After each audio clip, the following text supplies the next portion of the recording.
현대인으로 살아가려면 필요한 것들이 많이 있는데요. 그 중에 하나가 무엇이냐 하면 가격 비교를 잘해야 됩니다. 요즘 뭘 살도요, 가격 비교를 잘해야 손해보지가 않습니다. 어디 가면 이게 비싸고, 어디 가면 요게 싸고, 뭐 그런 것들이 있잖아요. 과일은 어디가 좋다더라. 또 어떤 물건은 이 마트에 가면 싸더라. 여러분 잘 아시잖아요. 왜냐하면 우리가 이 가격 비교하는 것에 누구나 다 열심을 내기 때문에 그렇습니다. 이 자녀들을 보면 식당에 갈 때에도요, 다 비교를 합니다. 여기가 평점은 몇 점인지, 리뷰가 얼마나 좋은지 다 보고 갑니다. 그래서 요즘은요, 이 평점 낮아지는 것에 대해서 아주 민감하게 반응합니다. 왜냐하면 평점이 낮으면 이 구글맵 딱 띄워놓고요, 별 4개 밑으로 가면 저부터도 안 갑니다. 그럼 맛이 없거든요. 아니나 다를까 혹시나 하고 가면 어떻습니까? 열의 아홉은 맛이 없습니다. 그래서 사람들은요, 이 리뷰 이런 것들 되게 중요하게 여겨요. 여러분 자녀들과 함께 여행을 가시면 어떻습니까? 숙소부터 시작해서 오만 것들을요 다 찾아봅니다. 왜냐하면 중요하고 비싼 것일수록 사람들은 뭘 많이 해요? 비교를 많이 하고요, 리뷰를 많이 읽어봅니다. 왜냐하면 중요하니까요. 큰 돈을 투자했는데 그것만큼 아웃풋이 나오지 못하면 속상하잖아요. 그러니까 비교도 많이 하고 리뷰도 많이 합니다. 그런데요, 참 놀라운 역설이 하나 있습니다. 여러분, 우리 인생 가운데 가장 중요한 게 무엇일까요? 가장 중요한 것은 우리에게 있어서는 신앙생활일 거예요. 하나님의 말씀을 듣고 그 말씀대로 살아가는 것. 자, 이것이 우리 인생에 가장 중요한데, 내 인생을 송두리째 이끄는, 내 인생의 생명을 결정하는 이 믿음의 영역에 있어서만큼은 사람들이 너무 수동적이고 가벼운 경우가 많다라는 것입니다. 무슨 말이냐면요, 내가 인생을 살아가면서 무언가 하나 결정할 때에는 아주 소중하게 리뷰도 보고 가격 비교도 하고 품질이 어떤지, 물건이 어떤지 계속해서 찾아보게 되는데, 우리 신앙생활 할 때에는요, 그냥 들려주는 말씀을 그냥 끄떡끄떡 아멘 하고 넘겨버릴 때가 많다라는 것입니다. 세상의 정보는 내가 직접 확인해야지만 믿을 수가 있어. 여러분, 만약 집을 산다고 생각해 보세요. 지금 집을 사셔야 되는데, 여러분 이 집을 사기 위해 얼만큼의 시간을 들이겠습니까? 엄청나게 많은 집을 보고 다닐 거고요, 가격이 이것이 맞는지, 이 대출 조건은 맞는지 오만 것들을 다 따져보며 살 거예요. 그냥 가서 야, 이 집 좋다더라, 아 그래? 계약해. 이런 사람은 아무도 없을 것입니다. 무슨 말씀을 드리고자 하는 것이냐 하면, 우리가 하나님의 말씀을 대할 때에 그 말씀을 듣고 그 말씀을 아멘하는 것은 좋은데, 그 말씀이 내 삶 속에서 실천되려면 그 말씀을 내가 직접 점검해 봐야 돼요. 이 말씀이 하나님의 말씀을 통하여서 온 것인지 아닌지 들여다봐야죠. 여러분, 그런 경우가 없으십니까? 제가 하나님의 말씀을 이 강단에서 전하는데 때로는 내가 지금 수십 년 동안 들었던 것과 우리 목사님이 얘기하는 것이 좀 다를 때가 있다. 뭐 그런 느낌 드신 적이 없으세요? 그럼 여러분 어떻게 하십니까? 그래도 우리 목사님 좋은 사람인데, 나하고 친한데. 그게 아니죠. 돌아가셔서 무엇을 보셔야 됩니까? 말씀 보셔야죠. 이게 하나님의 말씀이 맞는지 틀리는지 늘 점검해 보아야 해요. 내가 이 말씀을 직접 점검해 보고 이 말씀을 내가 다시 확인하면 이것은 내 것이 돼요. 그런데 아무런 그냥 변화 없이 그냥 좋지, 오늘도 좋아 하고 넘어가 버리면 어떻습니까? 내 것이 되는 것은 하나도 없다라는 것입니다. 요즘 사람들은 너무 쉽게 신앙생활을 하다 보니까요, 그냥 유튜브에서 나오는 설교 하나 듣고 이것이 하나님의 말씀이지 할 때도 있고요, 유튜브 들어서 좋은 찬양 하나 있으면 분위기에 취해서 그냥 좋아 하고 넘겨버리기도 하더라라는 것입니다.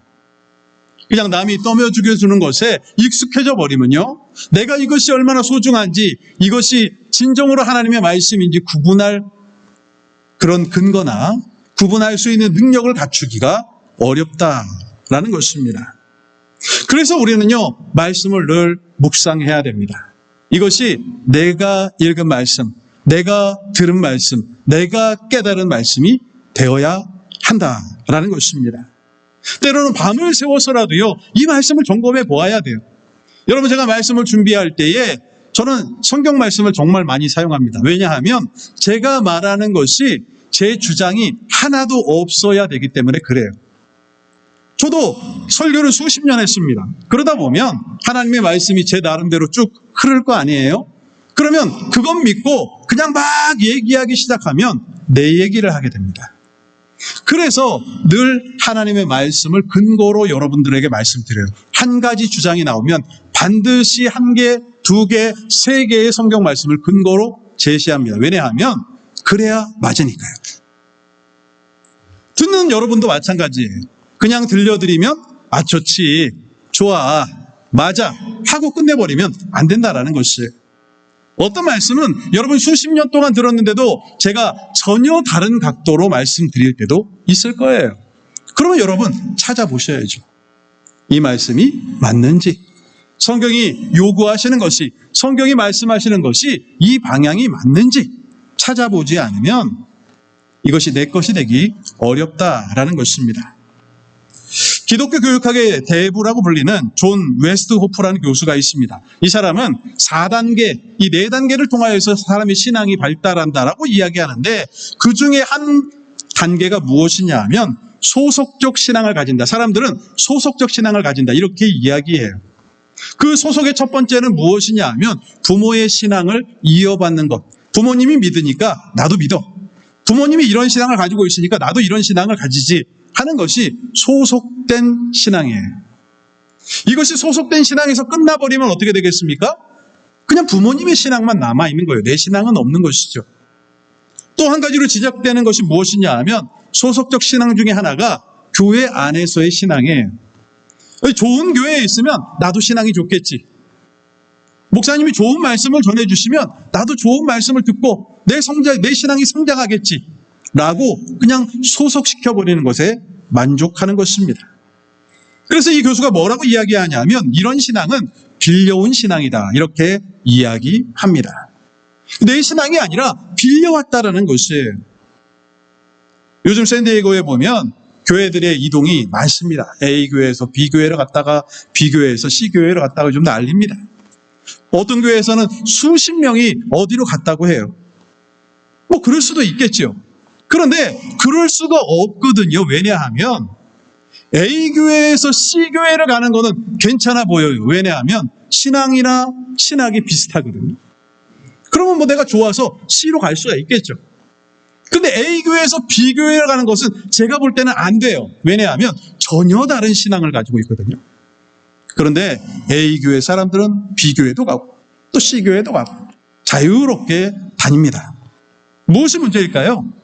하나님의 말씀이 뭔지를 모르는 거예요. 내가 갈 수 있는 것과 가지 못하는 것을 구분하지 못하는 거예요.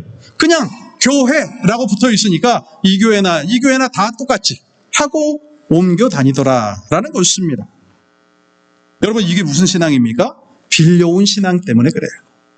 내 신앙이 이렇다고 하면 거기는 못 가야 되거든요.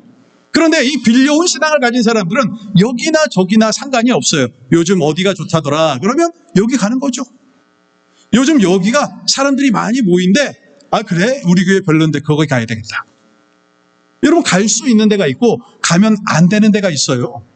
그런데 그런 것도 구분하지 못한 채 신앙생활하는 사람들이 많다라는 것입니다. 호세아 선지자는 이렇게 지적합니다. 호세아 4장 6절 말씀에 보면 내 백성이 지식이 없으므로 망하는도다. 내가 지식을 버렸으니 나도 너를 버려 내 제사장이 되지 못하게 할 것이요 내가 내 하나님의 율법을 잊었으니 나도 내 자녀들을 잊어버리리라 라고 말씀하고 계십니다. 호세아 선지자가 뭐라고 말씀합니까? 내 백성이 지식이 없어 망한다 라고 말씀하고 계세요. 이스라엘이 지식이 없을까요? 하나님에 대한 지식을 모를까요? 이들이 하나님이 어떻게 역사하셨는지 정말 하나도 몰라서 이러한 일들을 행하는 것일까요? 그렇지 않을 거예요. 태어날 때부터 역사를 배우고요. 자기 조상들이 어떻게 살아왔는지 많이 배웠지 않겠습니까? 뭐 우리가 아무리 몰라도요. 우리에게도 뭐 일제시대가 있었고 6.25 전쟁이 있었고 옛날에 이순신 장군이 있었고 세종대왕이 한글을 만들었고 다 알잖아요. 모르지 않는다라는 거예요. 그런데 성경은 뭐라고 말씀하느냐? 지식이 없으므로. 듣기는 들었는데 빌려온 신앙이니까 이런 문제가 생기더라라고 성경은 말씀하고 계시는 것입니다. 여러분, 교회를 오랫동안 다녔는데 신앙이 약한 사람들이 있습니다. 수십 년을 다녔는데도 변화가 없는 사람들이 있어요. 무엇 때문에 그럴까요? 빌려온 신앙이기 때문에 그렇다라는 것입니다. 남이 소화해서 씹어서 먹여주는 것을 먹다 보면 어떻게 됩니까? 스스로 씹고 스스로 소화시키고 스스로 만들 수 있는 능력을 가질 수가 없다라는 것입니다. 그렇게 중요한 것은 이런 신앙에서 탈피해서 빌려온 신앙이 아니라 내 신앙을 정립하는 훈련을 해야 한다라는 것입니다. 오늘 본문에 나오는 베레아 교회 성도들이 그런 마음을 가진 사람들이었습니다. 바라기는요, 우리 이 말씀을 통하여서 이 세상 가운데 빌려온 세상으로 살아가는 사람들이 너무나도 많은데 기왕이면 우리가 믿는 거 더 깊고 더 넓은 믿음 소유함을 통하여서 하나님이 기뻐하시는 참 믿음으로 믿음의 삶으로 나아가시는 우리 성도님들이 되시기를 간절히 바랍니다. 오늘 본문의 배경을 살펴보면 이렇습니다. 사도 바울이 2차 전도 여행을 떠나면서 데살로니가라는 큰 도시에서 3주간 복음을 전하였습니다. 데살로니가에서 하나님의 복음을 전하자 수많은 이방인과 귀부인이라고 불리는 사람들이 다 회심하는 사건들이 일어나게 되었습니다. 그러자 유대인들은 끔찍한 핍박을 저질러요. 사도행전 17장 5절 말씀에 보면 그러나 유대인들은 시기하여 저자의 어떤 불량한 사람들을 데리고 때를 지어 성을 소동하게 하여 야손의 집에 침입하여 그들의 백성에게 끌어내려고 찾았으나 라고 말씀하고 있습니다. 사도 바울과 많은 동역자들을 핍박하게 되었는데 그 이유를 뭐라고 말씀합니까? 유대인들이 뭐 했어요? 시기했다. 하나님의 복음이 전해지고 있는데 유대인들은요 지금 시기하고 있습니다. 여러분 왜 시기할까요? 유대인들이 이것을 시기했던 이유는 사도 바울이 복음을 전함을 통하여서 자신들이 가지고 있었던 기득권과 자신들이 가지고 있었던 모든 것들을 빼앗길 것 같은 마음이 들었기 때문에 그런 것입니다. 여러분 예수님이 이 땅 가운데 찾아오셨을 때에 가장 시기했던 사람이 누구입니까? 먼저는 헤롯 왕을 꼽을 수가 있어요. 헤롯 왕은 예수님을 두려워하였습니다. 왜냐하면 내 것을 빼앗길까 봐요. 여기서 끝나지가 않아요. 유대인들도 예수님을 핍박했습니다. 대제사장과 바리새인들과 서기관들은 예수님을 핍박하는데 앞장섭니다. 왜 그렇습니까? 예수가 자기의 자리를 뺏어갈 것이라 생각하기 때문에 그렇습니다. 이 목사님들 사이에서 우리끼리 하는 농담이 있어요. 예수님이 오시면 목사들이 좋아할까? 자기 자리 빼앗길 텐데. 농담이에요. 그런 시기가 옛날에도 있었다라는 거예요. 사도 바울이 복음을 전하는 이 데살로니가에는 이런 시기감이 가득했습니다. 이 시기가 그냥 시기로 끝나는 것이 아니라 핍박과 다른 사람을 해하려고 하는 폭력으로 나타나는 것이 너무나도 많았다라는 것입니다. 그래서 데살로니가 성도들은 어떻게 합니까? 사도 바울을 야반도주를 시키죠. 어디로요? 베레아로 보내게 됩니다. 그래서 오늘 보면 10절 말씀해 보니까요. 밤에 형제들이 곧 바울과 실라를 베레아로 보내니 그들이 이르러 유대인의 회당에 들어가니라 라고 말씀하고 계십니다. 데살로니가에서 베레아로 지금 피신한 거예요. 왜 회당에 들어가서 이제 다시 복음을 전하게 됩니다. 그러니까 여러분 어떻습니까? 베레아는 무엇 때문에 하나님의 복음을 듣게 됩니까? 이 데살로니가의 폭력 때문에 핍박 때문에 그들은 복음을 듣게 되었다라는 것입니다. 그런데요, 이 데살로니가는 이 베레아는 아주 작은 동네예요. 변두리 마을입니다. 그런데 그곳에서도 사도 바울은 복음을 전하지요. 지난주에 보았던 사도 바울의 동역자들의 이름을 기억하십니까? 다시 한번 읽어볼게요. 사도행전 20장 4절 말씀에 보면 아시아까지 함께 가는 자는 베레아 사람 브로의 아들 소바더와 데살로니가 사람 아리스다과와 세군도와 데베 사람 가이오와 및 디모데와 아시아 사람 두기고와 드로비모라. 지난주에는 우리가 아리스도가로고라는 사람을 보았잖아요. 자, 오늘 본문에 보니까 20장 4절에 뭐라고 말씀합니까? 베레아 사람이 있다라고 성경은 말씀하고 있습니다. 무엇을 이야기하는 것이냐 하면 베레아는 작은 동네이고 사실 제2차 전도 여행의 중심 지역은 아니었지만 사도 바울이 그 땅에 가서 복음을 전하자 그곳에 교회가 세워지게 되었고 그곳 사람이 사도 바울의 동역자가 되어서 이제는 하나님의 영광 위에 귀하게 쓰임받는 기회를 얻게 되었다라는 것입니다. 그런데 여러분 되게 재밌는 사실이 하나 있어요. 어떤 사실이냐면 제2차 전도 여행을 통하여서 사도 바울이 복음을 전한 도시들이 있습니다. 대표적으로 고린도, 빌립보, 데살로니가 이런 도시들이 있습니다. 이 도시들에는 사도 바울이 다 편지를 씁니다. 오늘날의 성경이죠. 신약 성경을 하나씩 써서 보냅니다. 어떤 곳은 전서, 후서 이렇게 2개를 보내기도 하고요. 고린도에도 서신을 보냈고요. 빌립보에도 서신을 보냈고요. 데살로니가에도 서신을 보냈습니다. 그런데 오늘 본문의 교회인 베레아에는 서신이 존재하지 않습니다. 여기에는 여러 가지 해석이 있는데요. 베레아는 중심지가 아니었기 때문에 큰 곳이 아니었기 때문에 전해지지 않았을 것이다 라고 이야기하기도 하고요. 또 하나는 이 베레아는 그 하나님이 은혜해 주시고자 했던 교회인데 또한 그들에게는 어떠한 문제점이나 어려움도 없었기 때문이다 하는 해석도 있습니다. 무슨 말이냐 하면 이 데살로니가 전서, 고린도 전후서, 빌립보서 이렇게 보면 교회 안에 다 문제가 있었어요. 이단이 들어왔다거나 성도 간에 분쟁이 생겼다던가 도덕적인 타락이 생겼다든지 이런 문제들을 지적하며 사도 바울은 하나님의 교회된 너희들은 변화되어야 한다. 회개해야 한다. 하나님의 말씀대로 살아가야 된다는 교훈을 주는 말씀들이 서신서다라는 것이에요. 그러니까 이 베레아에 서신서가 없었다라는 것은 무엇을 의미하는가? 어떤 학자는 이렇게 주장합니다. 베레아는 문제가 없었기 때문에. 베레아는 작았지만 어떤 문제도 일어나지 않았고 하나님 보시기에 좋은 교회였기 때문에 그렇지 않았겠느냐라는 추측을 하기도 합니다. 오늘 본문에 보면 이 베레아 성도들이 가지고 있었던 신앙의 태도를 볼 수가 있는데요. 11절에 잘 나와 있습니다. 오늘 이 11절을 통하여서 베레아 성도들이 가지고 있었던 3가지 태도를 살펴보고요.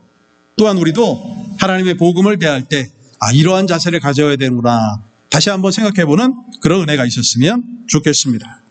11절 말씀에 보면 첫 번째 뭐라고 말씀합니까? 11절을 읽으면 베레아에 있는 사람들은 데살로니가에 있는 사람보다 더 너그러워서 간절한 마음으로 말씀을 받고 이것이 그러한가 하여 날마다 성경을 상고함으로 라고 말씀합니다. 첫 번째는 무엇이냐 하면 베레아 사람들은 데살로니가에 있는 사람들보다 더 너그러웠다라고 말씀하고 있습니다. 이 사람들은 너그러운 사람이었습니다. 이 헬라어로 이 너그럽다라는 뜻은 무엇이냐 하면 편견이 없는 개방적인 태도를 가지고 있다라는 뜻을 가지고 있고요. 또 한편으로는요, 고상한 인격을 가지고 있다라는 뜻을 가지고 있었습니다.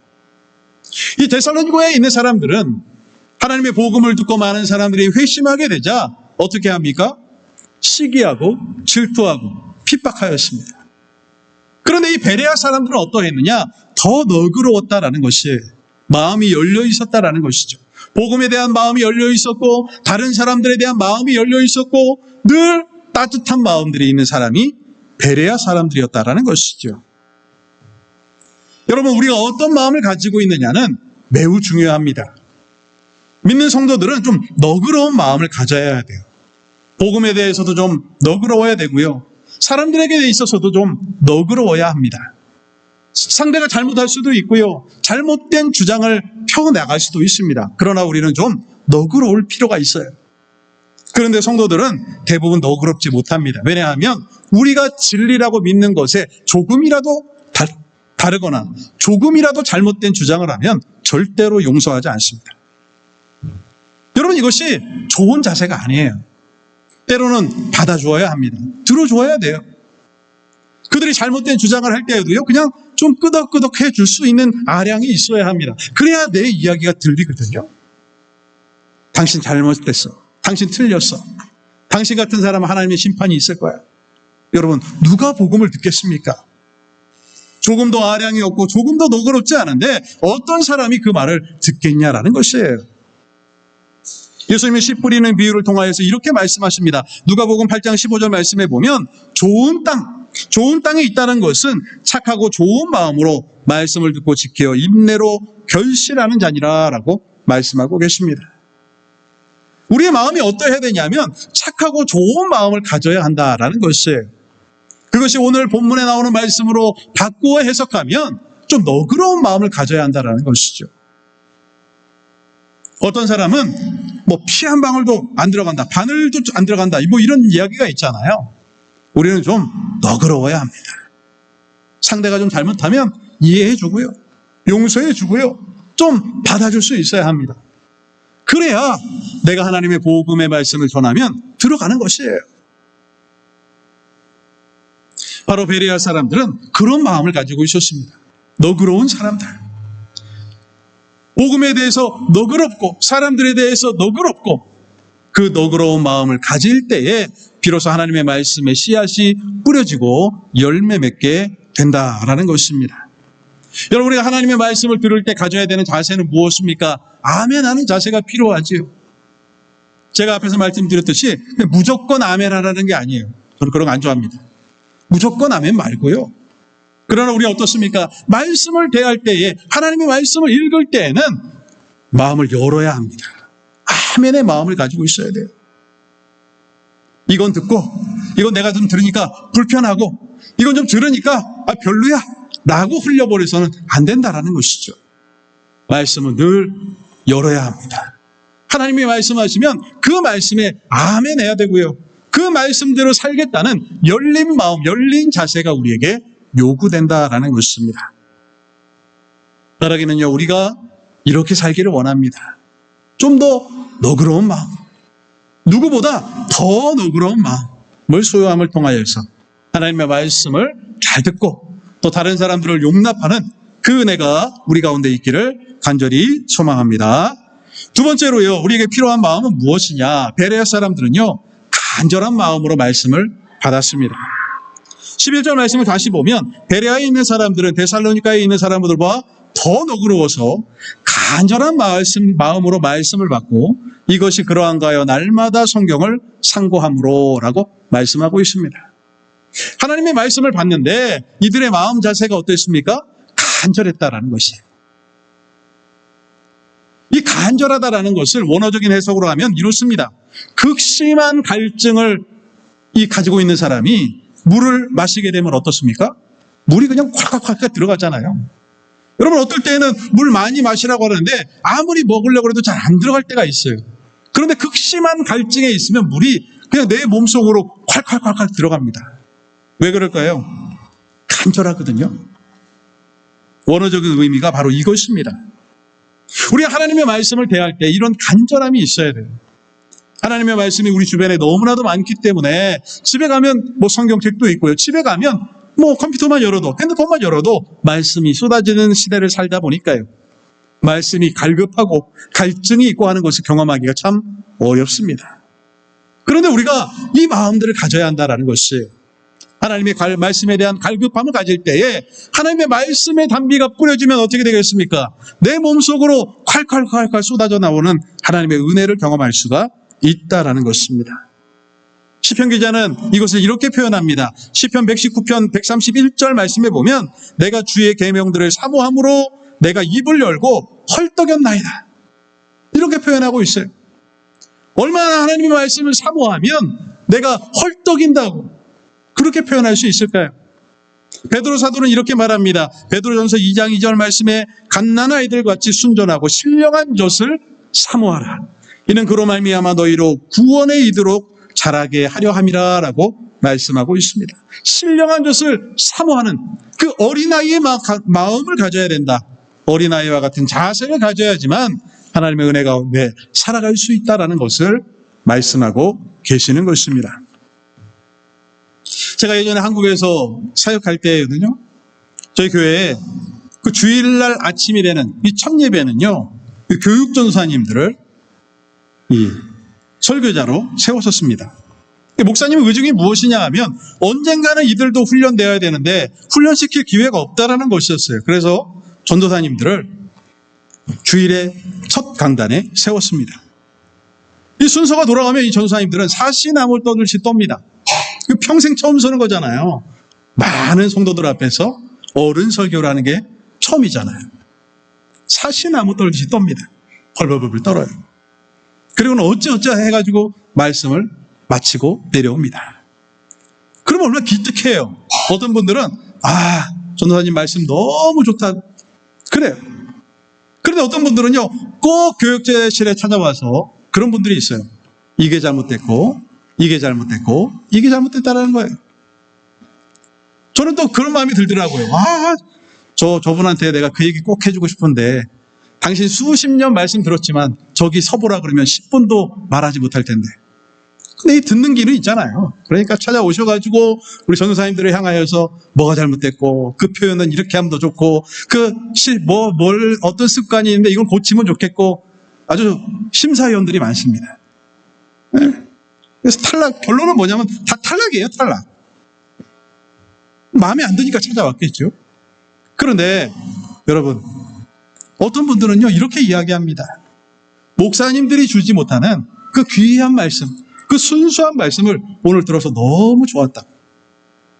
무엇의 차이일까요? 마음의 차이입니다. 어떻게 바라보냐에 따라서 다 달라지는 것이죠.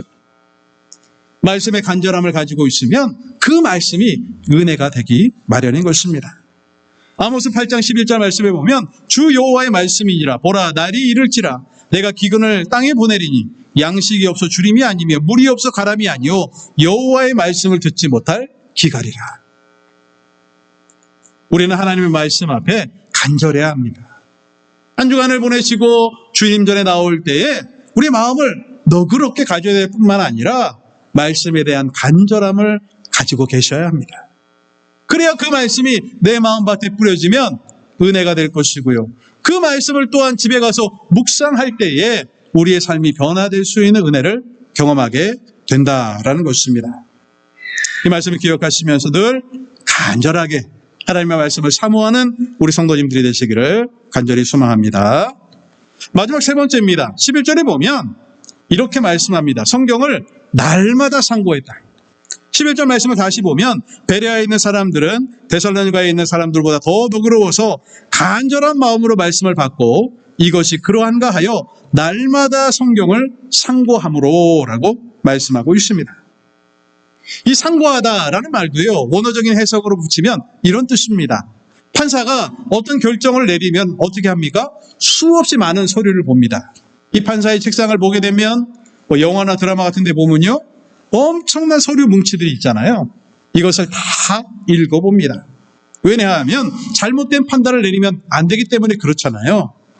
그래서 판사가 진위를 가리기 위하여 엄청나게 많은 시간들을 들여 그것을 읽는 것을 상고하다라고 표현하는 것입니다.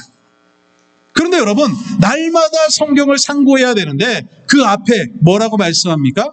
이것이 그런가 하여라는 말이 들어져 있습니다. 예, 베레아 사람들은 너그러운 사람들이었고 간절한 마음으로 말씀을 받았는데 그 후에 어떻게 했습니까? 이것이 그런가 하여. 이 말씀이 중요해요. 말씀을 듣는 자들이 하지 말아야 될 것이 무엇이냐 하면 그냥 아멘 하는 거예요. 덮어놓고 아멘.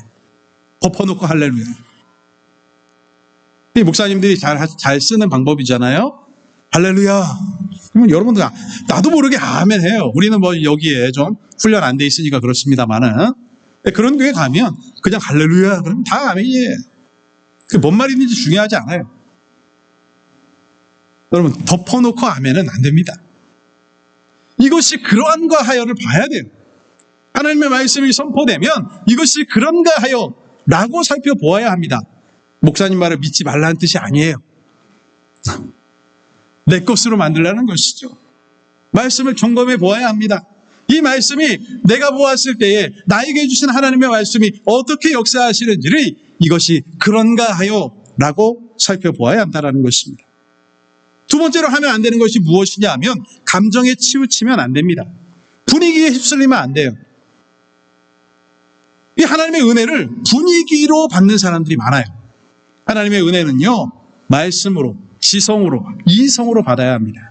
그리고 어떻게 해야 돼요? 이것이 그런가 하여 살펴보아야 합니다. 그래야지만 그 은혜가 내 삶 속에 뿌려지게 되고요.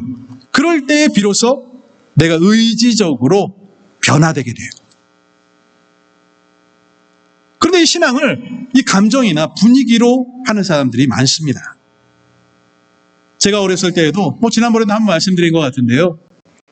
제가 어렸을 때는 이 주일학교가 여름이 되면 수련회 가고요. 겨울이 되면 수련회 가고요. 그렇게 수련회 잘 갔습니다. 가면 훈련을 얼마나 많이 받는지 몰라요. 엎드려, 일어나, 굴러, 이런 훈련도 받고요. 저녁이 되면 기도 훈련, 말씀 훈련을 받습니다.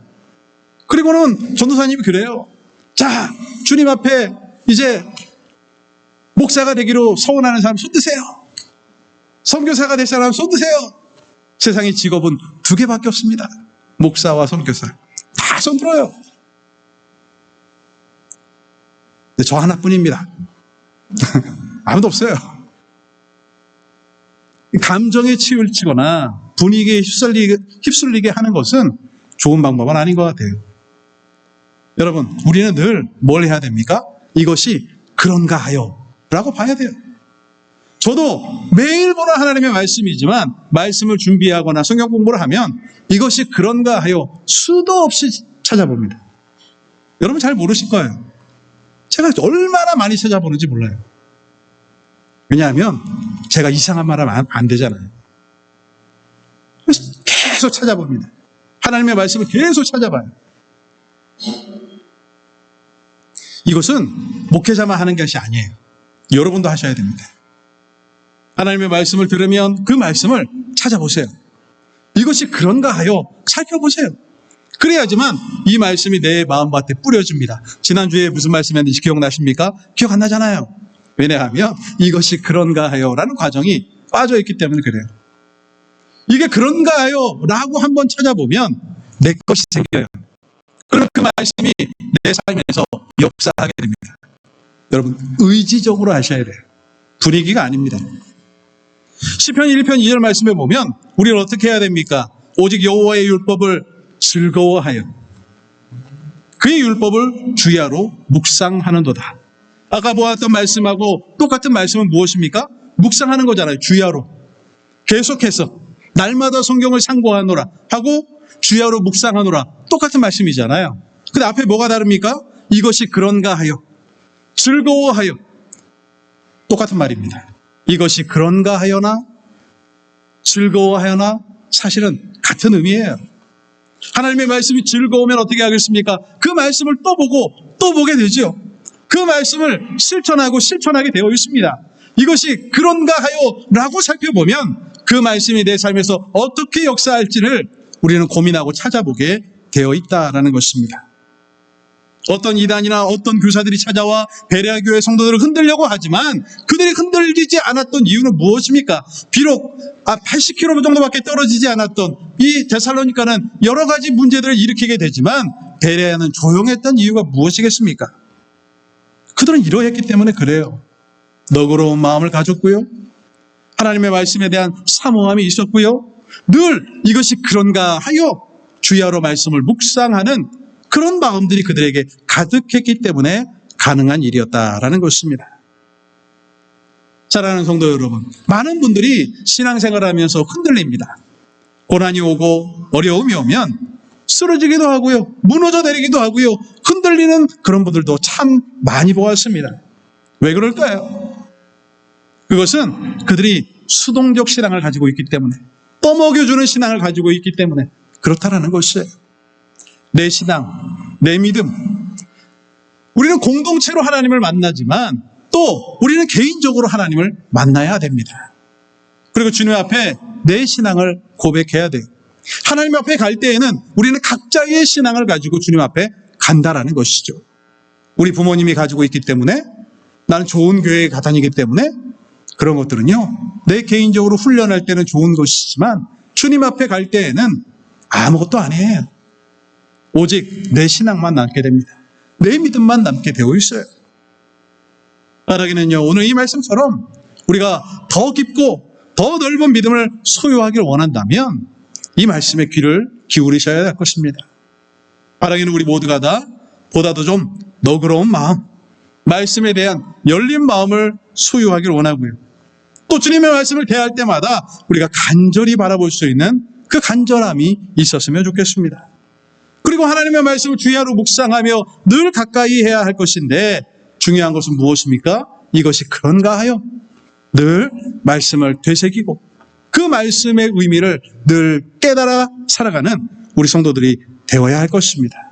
그러면 우리가 의존하는 신앙, 그냥 남들에게 떠밀려가는 그런 신앙인이 아니라 정말로 하나님 보시기에 굳건한 신앙과 믿음을 가진 자로 세워지게 될 것입니다. 이 말씀을 기억하시면서 늘 하나님의 말씀 붙들고 말씀대로 살아 승리하시는 우리 성도님들이 되시기를 주님의 이름으로 축원을 드립니다. 기도하겠습니다. 사랑해 주어보지 하나님 은혜를 감사합니다. 우리가 오랫동안 믿다 보니까 우리가 오랫동안 믿었던 것들이 때로는 우리에게 독이 되어서 다 익숙하고 다 아는 것처럼 느껴질 때도 많이 있습니다. 그때마다 하나님의 말씀을 더욱 깊이 묵상하게 하시고 이것이 그런가 하여 살펴보는 지혜가 있게 하시며 또한 더 너그러운 마음, 더 간절한 마음으로 주님을 대할 수 있는 마음이 우리 가운데 넘치게 하나님 역사하여 주시옵소서. 감사를 드리며 예수님의 이름으로 기도하옵나이다.